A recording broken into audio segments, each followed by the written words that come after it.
The soil was still fresh on his father's grave when the nightmare began. 21-year-old Kobi stood in the rain, his heart heavy as the mud beneath his feet. But the morning was cut short by a cold, wheezing breath against his ear. It was Merchant Matsi, the wealthiest and most heartless man in the village. Matsi's eyes gleamed with a predatory hunger as he leaned in, his voice a poisonous whisper that cut through the sound of the falling rain.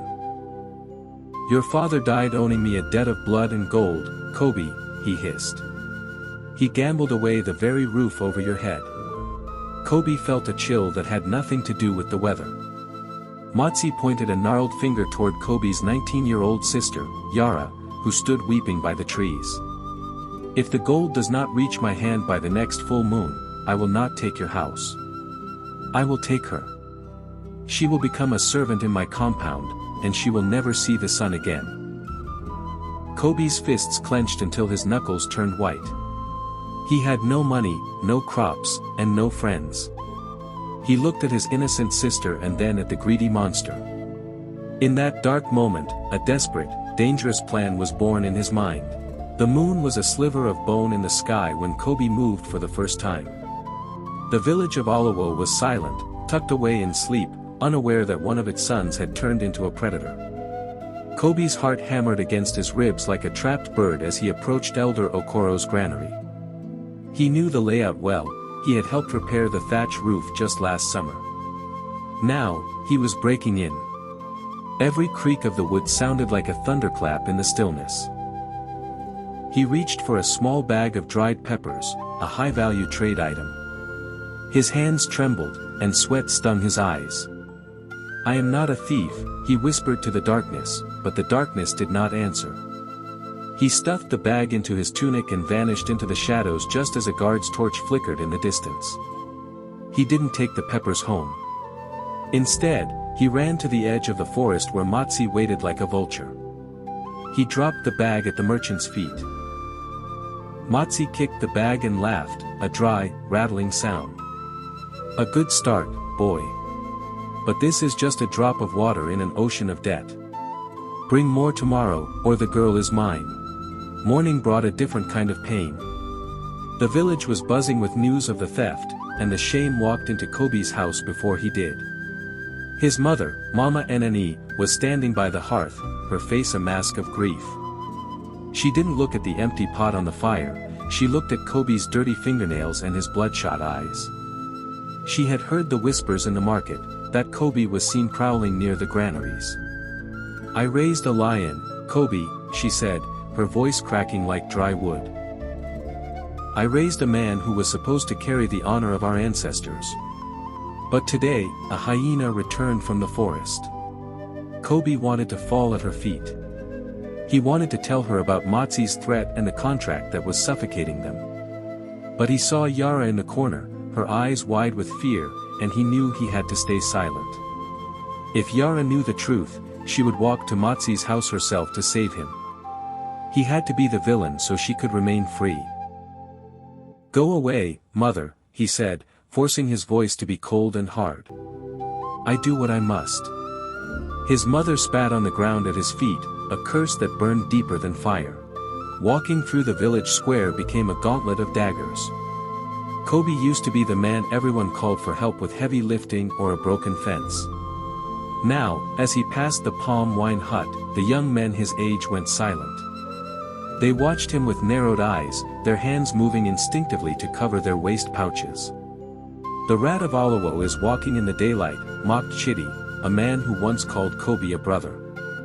Kobi kept his head down, his shoulders hunched. He felt the weight of their judgment like a mountain of lead. Why didn't he just find honest work? They wondered. What they didn't see was that honest work paid in pennies, and Matsi demanded pounds of flesh. Every night of theft was a night of soul-crushing labor for Kobi, as he had to travel to distant villages to sell what he took so the local market wouldn't catch him with the stolen goods. The exhaustion was carving deep lines into his young face. He was 21, but he felt 100 years old. He was a ghost walking among the living, isolated by a secret that was slowly killing his spirit. The tension in the village was a string pulled too tight. Merchant Matsi was not a man who waited patiently. He enjoyed the hunt more than the kill. While Kobi was away trying to sell a stolen goat in a village 3 miles away, Matsi decided to visit Kobi's home. He arrived with a golden walking stick and a smile that didn't reach his cold, dead eyes. He found Yara fetching water near the doorway. "Your brother is a busy man, isn't he?" Matsi purred, his gaze roaming over her like a buyer at a slave market. Yara pulled her shawl tighter around her shoulders, feeling the slime of his words. "Kobi is a good man," she whispered, though her own heart was filled with doubt. Matsi let out a mocking bark of laughter. "A good man? He is a common criminal. Soon, the village will hang him or throw him to the beasts in the evil forest. And when that happens, who will protect you? Who will feed your starving mother?" He reached out a trembling, greedy hand and touched a lock of her hair. "You will need a real man's protection soon, Yara. My house has many rooms, and I have a soft bed waiting for a girl of your beauty." He left her trembling in the dirt, the seeds of terror planted. When Kobi returned that evening, the house was filled with the sound of Yara's sobbing. She confronted him in the yard, the moonlight highlighting the tears on her cheeks. "Tell me it's not true, Kobi," she screamed, hitting his chest with her small fists. "Tell me you aren't shaming our father's name for greed. Matsi was here. He says you are a thief. He says we are finished." Kobi caught her wrists, his heart breaking into 1,000 pieces. He wanted to scream the truth. He wanted to tell her that every scar on his hands and every insult he swallowed was for her. But if he told her, the secret would spread. Matsi had spies everywhere, and the moment the village knew of the debt, Matsi would use the law to claim his property immediately. Kobi had to maintain the lie until the last coin was paid. He pushed her away, his expression mask-like and brutal.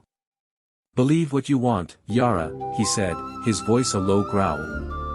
"Just stay out of my way." He went into his room and collapsed, biting his hand to keep from crying out loud. He was the villain in the eyes of the only people he loved, and the isolation was a darkness thicker than any night. The thefts had moved beyond a few bags of grain. The village of Alawo was now in a state of high alarm. Small farmers were sleeping in their fields with machetes, and the elders were meeting every morning under the great tree. The village chief, a man of stern justice named Agui, stood before the gathered crowd. He struck his staff against the earth, and the sound echoed like a gunshot. "Our peace has been stolen by a shadow," he bellowed. Kobi stood at the back of the crowd, feeling every eye crawling over his skin. "We have tried to be patient, but the ancestors demand order. I am issuing an ultimatum: the next thief caught red-handed will not be given a trial. They will be tied to the great tree, whipped before the sun, and banished to the evil forest forever." A murmur of approval went through the crowd. Banishment was a death sentence. No one survived the spirits and beasts of that forest. Kobi felt the air leave his lungs. He only needed 3 more payments to free Yara. But the village was no longer sleeping. The hunt was no longer a whisper, it was a trap waiting to snap shut. The moon reached its full, glowing peak, marking the final deadline Matsi had set. One last payment, the merchant had hissed earlier that day. The chief's ceremonial silver. "Bring it tonight, or I take your sister at dawn." Kobi knew this was a suicide mission. The chief's compound was guarded by the strongest warriors, and the silver was kept in a locked chest. But he had no choice. If he failed, Yara's life would be over. He watched from the tall grass as the guards made their rounds. His breath was shallow, his muscles coiled like a spring. He thought of his father's face, of his mother's curse, and of Yara's future. He wasn't a thief anymore, he was a soldier in a war that only he was fighting. He waited for the clouds to cover the moon, casting the world into a deep, temporary ink. Then, with the silence of a leopard, he scaled the mud wall of the storehouse. He didn't see the eyes watching him from the shadows of the grain bins. He didn't see the silent signals being passed between the guards. He was focused only on the silver, the price of his sister's soul. Inside the storehouse, the air was thick with the scent of dried maize and old wood. Kobi moved toward the wooden chest, his fingers finding the heavy iron lock. He used a small metal tool to pick it, his heart drumming a rhythm of pure terror. Click. The lid creaked open, revealing the shimmering ceremonial silver. It was enough to pay the debt 5 times over. He began to transfer the pieces into a heavy hemp bag, his breath coming in jagged gasps. Outside, the silence was unnatural. Not a cricket chirped, not a leaf rustled. Kobi froze. Something was wrong. He turned toward the door, the heavy bag clutched to his chest. Suddenly, the darkness exploded into a blinding, searing orange light. Now, a voice screamed. Torches erupted in a circle around the storehouse, illuminating the yard like midday. Kobi saw the shadows of dozens of men. They weren't sleeping. They had been waiting for him, their spears leveled and their faces twisted in a mixture of triumph and rage. He was trapped. There was no forest to hide in, no darkness to save him. The rat of Olowo had finally run into the light. Kobi didn't run. He couldn't. His legs felt like they were made of stone as the guards swarmed into the storehouse. A heavy blow from a wooden staff caught him in the ribs, sending him crashing to the floor. The bag of silver spilled, the coins ringing out like funeral bells against the hard-packed earth. "We have him!" Chitty shouted, kicking Kobi in the stomach. Kobi curled into a ball, protecting his head, but he didn't utter a single cry. He felt the rough hands of the villagers dragging him out into the dirt, his face scraping against rocks and thorns. A roar of "Thief! Traitor! Curse!" rose from the crowd that had gathered in seconds. The light of the torches revealed his battered face, but Kobi kept his eyes fixed on the ground. He saw the chief approaching, his face a mask of disappointment and fury. "So, it is true," the chief whispered, the words heavy with disgust. "The son of a noble man has become a scavenger." They bound his hands with rough vines, pulling the knots so tight his fingers went numb. He was no longer a man, he was a trophy of the village's anger, a sacrificial lamb for their peace. As the first gray light of dawn touched the horizon, the entire village of Olowo gathered at the great tree. It was a place of spirits and ancient law.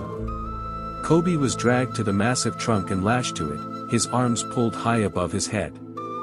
His shirt had been torn away, leaving his lean, scarred back exposed to the cold morning air. His mother, Mama Eneni, stood in the front row, her face looking as if it had aged 20 years in a single night. Beside her, Yara was screaming, her voice raw and broken, trying to push through the guards to reach her brother. "Why, Kobi? Why?" she wailed. Kobi looked at her once, his eyes filled with a terrifying, silent love, before looking away. The chief stepped forward, a heavy leather whip in his hand.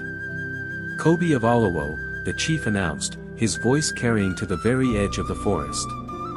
"You have been caught stealing the sacred wealth of this land.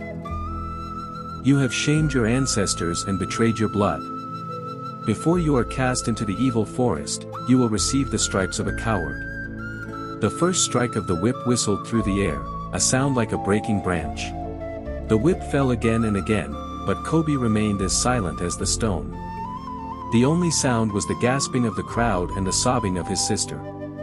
Suddenly, a voice cut through the violence. "Enough!" Merchant Matsi stepped forward, dressed in his finest silk robes, looking like a man of great mercy. The chief paused, the whip dripping with Kobi's blood. "This boy is a criminal, yes," Matsi said, his voice loud so everyone could hear. "But he is also a debtor. His father owed me a fortune before he died. Since Kobi is now a condemned man and can never pay, the law of the land is clear." He turned his predatory gaze toward Yara, who was trembling like a leaf in a storm. "The debt passes to the next in line. Since the family is disgraced and the brother is banished, I claim the girl, Yara, as my property. She will serve in my house to pay for the sins of her father and the crimes of her brother. A collective gasp went through the village. Even the harshest critics of Kobi felt a chill. Matsi reached out his hand to seize Yara's arm, a triumphant sneer on his lips. Matsi's fingers closed around Yara's wrist, and she let out a piercing shriek of pure terror. That sound did what the whip could not. Kobi's head snapped up, his eyes burning with a sudden, ferocious light. "Let her go," he roared, his voice cracking the silence of the morning. The guards tried to shove him back against the tree, but Kobi surged forward against his bonds. "Check his ledger." Kobi screamed at the chief. "Look in the bag I was carrying. It isn't just silver." The chief frowned and signaled for the bag to be brought to him. He reached inside and pulled out a crumpled, blood-stained piece of parchment. It was a secret ledger Kobi had kept, a meticulously recorded list of every item he had taken, where it came from, and the exact date and amount he had paid to Matsi. Beneath the silver coins in the bag were hundreds of smaller copper pieces Kobi had earned working in the middle of the night in distant fields. He wasn't just stealing.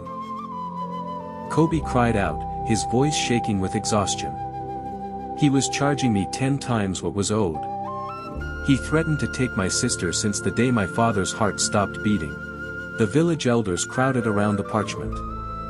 They compared it to the blood contract Matsi pulled from his robes in a panic. The truth was written in Kobi's jagged, desperate handwriting and Matsi's greedy marks. The elders realized that for every bag of grain Kobi had taken, he had worked 20 hours in secret to try and replace the value, but Matsi had kept increasing the interest to keep him trapped. The silence that fell over Alawo was no longer one of judgment, but of deep, gut-wrenching shame. They looked at Kobi, his back shredded by the whip, his body starved, his reputation destroyed, and they realized they were looking at a hero. He had become a thief to save his sister from a monster, and he had taken their spit and their curses to keep her from knowing the burden. Mama Nne fell to her knees in the dirt, wailing not for shame, but for the son she had misunderstood. The chief's face turned from red to a deathly white. He looked at Matsi, who was trying to back away into the crowd. "Seize him," the chief commanded, his voice like rolling thunder. "The merchant is the only thief I see today." The sun rose fully over Alawo, casting long, golden shadows across a village that would never be the same. Merchant Matsi was stripped of his wealth and banished to the very forest he had intended for Kobi. The elders declared that Kobi's thefts were actually a loan from the village, and they refused to take back the silver. Instead, they built a new house for Kobi, his mother, and Yara. Years passed, and the scars on Kobi's back faded, but the story of his sacrifice grew. He became the chief's most trusted advisor, a man who knew that justice without mercy is a hollow thing. The final scene shows Kobi sitting on his porch, his mother smiling as she stirs a pot of real food, and Yara, now a confident woman, laughing with her own children. Kobi looks out over the village that once hated him, a look of profound peace on his face. The narrator's voice fades in. Many men seek to be known for their greatness, but the truly great are those willing to be hated for the sake of love.